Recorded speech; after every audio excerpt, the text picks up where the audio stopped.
নমস্কার বন্ধুরা, রাখি হোমমেডে আপনাদের স্বাগতম। আমি আজকে ভাঙন মাছের রেসিপি নিয়ে চলে এসেছি। আমি আজকে বানাবো মেথি শাক দিয়ে ভাঙন মাছ। কেমন ভাবে বানাবো সেই ভিডিওটা আপনারা দেখতে থাকুন। মেথি শাক দিয়ে ভাঙন মাছ বানানোর জন্য আমি এখানে 6 পিস ভাঙন মাছ নিয়ে নিয়েছি। ভাঙন মাছটাকে কেটে ধুয়ে ভালো করে পরিষ্কার করে নিয়েছি। মেথি শাক কেটে নিয়েছি। মেথি শাকটাকেও কেটে ধুয়ে পরিষ্কার করে নিয়েছি। একটা বড় সাইজের পেঁয়াজ কেটে নিয়েছি। দুটো মাঝারি সাইজের আলু কেটে নিয়েছি। 3টে কাঁচা লঙ্কা নিয়েছি। হলুদ, আদা রসুন পেস্ট, আদা পেস্ট, হাফ চামচ লাল লঙ্কার গুঁড়ো, হাফ চামচ গোটা জিরে, দুটো টমেটো কেটে নিয়েছি, পরিমাণ মতো নুন নিয়েছি, আর রান্নাটা আমি সর্ষের তেলে করব। আর ভাঙন মাছটাকে ভাজার জন্য গ্যাসটা জ্বালিয়ে দিয়ে কড়াটা বসিয়ে দিয়েছি। কড়াইতে আমি পরিমাণ মতো সর্ষের তেল দিলাম। এবারে আমি মাছের গায়ে নুন আর হলুদ মাখিয়ে নেবো। 1 চামচ নুন দিলাম আর হাফ চামচ হলুদ দিলাম। নুন আর হলুদটা মাছের গায়ে আমি ভালোভাবে মাখিয়ে নেব। তেলটা গরম হয়ে গেছে, মাছগুলোকে দিয়ে দিলাম। মাছটার 1 পিঠ হয়ে গেছে, আরেক পিঠ উল্টে দিলাম। মাছটা আমি একটু লাল লাল করেই ভেজে নেব। মাছটা ভাজা হয়ে গেছে, আমি তুলে নিলাম। একইভাবে মাথা আর লেজাটাও ভেজে নেব। একইভাবে সবকটা মাছ ভেজে নিলাম।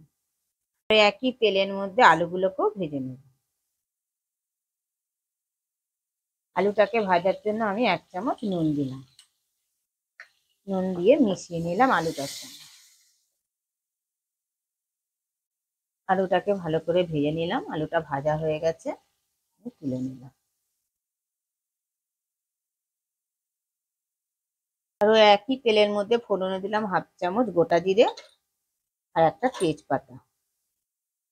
ফোড়নটাকে আমি 1 থেকে 2 মিনিট ভেজে নিলাম।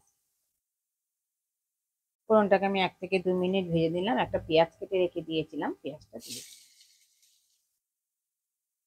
পেঁয়াজটা দিয়েও ফোড়নটার সঙ্গে মিশিয়ে নিয়ে ভেজে নেবো যতক্ষণ না পেঁয়াজের কালারটা চেঞ্জ হয়। পেঁয়াজটা ভাজা হয়ে গেছে, পেঁয়াজের কালারটা চেঞ্জ হয়ে গেছে। এবারে আমি 1 চামচ আদা বাটা দিলাম, 1 চামচ রসুন বাটা দিলাম। আদা বাটা আর রসুন বাটাটা ভালো করে আমি পেঁয়াজের সঙ্গে মিশিয়ে নিয়ে কষে নেবো যতক্ষণ না কাঁচা গন্ধটা যায়। রসুন বাটাটা আর আদা বাটাটা পেঁয়াজের সঙ্গে মিশিয়ে কষে নিলাম। কাঁচা গন্ধটা চলে গেছে। এই সময় আমি যে দুটো টমেটো কুচিয়ে রেখে দিয়েছিলাম, টমেটোটাও দিয়ে দিলাম।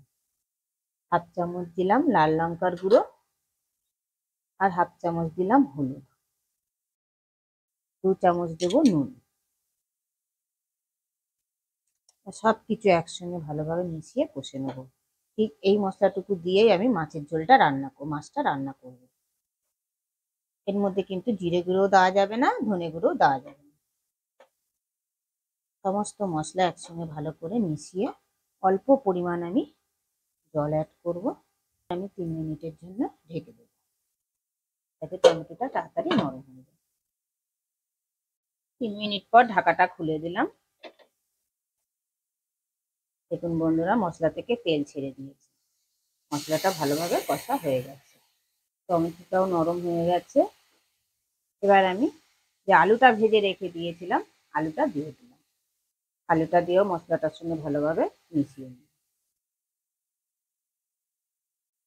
আলুটা দিয়ে যতক্ষণে আমি কষছি ততক্ষণে আপনারা বলে ফেলুন কে কোথা দিয়ে আমার ভিডিওটা দেখছেন, তবেই তো আপনাদের আমি ধন্যবাদ জানাতে পারবো।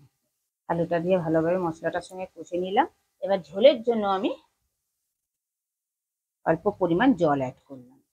জলটা দিয়েও ভালোভাবে মিশিয়ে নিলাম।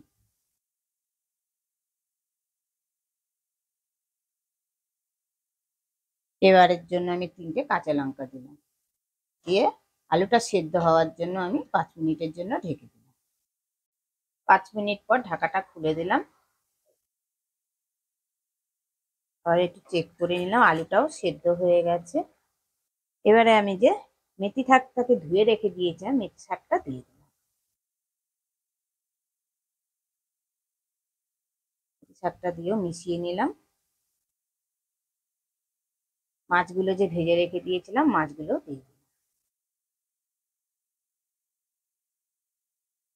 ঝোলের সঙ্গে মিশিয়ে নিয়ে 2 মিনিটের জন্য ঢেকে দিলাম, যাতে মাছের ফ্লেভারটা ঝোলের মধ্যে আসে। ঢাকাটা খুলে দিলাম। 2 মিনিট বাদে ভাঙন মাছটা আমার কমপ্লিট। মেথি শাক দিয়ে ভাঙন মাছটা আমার অলমোস্ট কমপ্লিট। গ্যাসটা নিভিয়ে দিলাম। আরো 2 থেকে 3 মিনিট আমি স্ট্যান্ডিং টাইমে রেখে দিলাম। 2 থেকে 3 মিনিট স্ট্যান্ডিং টাইমে রাখার পর ফিরে এলাম। মেথি শাক দিয়ে আমার ভাঙন মাছটা পরিবেশনের জন্য কমপ্লিট। দেখুন বন্ধুরা, দেখতে কতটা লোভনীয় হয়েছে, খেতে কতটা সুস্বাদু হবে। গরম ভাতের সঙ্গে খেতে অসাধারণ লাগবে। আপনারা ঘরে অবশ্যই ট্রাই করবেন। ট্রাই করে আমাকে কমেন্টে জানাবেন কেমন খেলেন। ভিডিওটা ভালো লেগে থাকলে কমেন্টে অবশ্যই জানাবেন, লাইক আর শেয়ার করে দেবেন। আর আমার চ্যানেলের কেউ যদি নতুন বন্ধু হয়ে থাকেন, চ্যানেলটিকে সাবস্ক্রাইব করে দেওয়ার অনুরোধ রইল। পাশে বেল আইকনটা প্রেস করে দেবেন নতুন নতুন ভিডিও দেখার জন্য।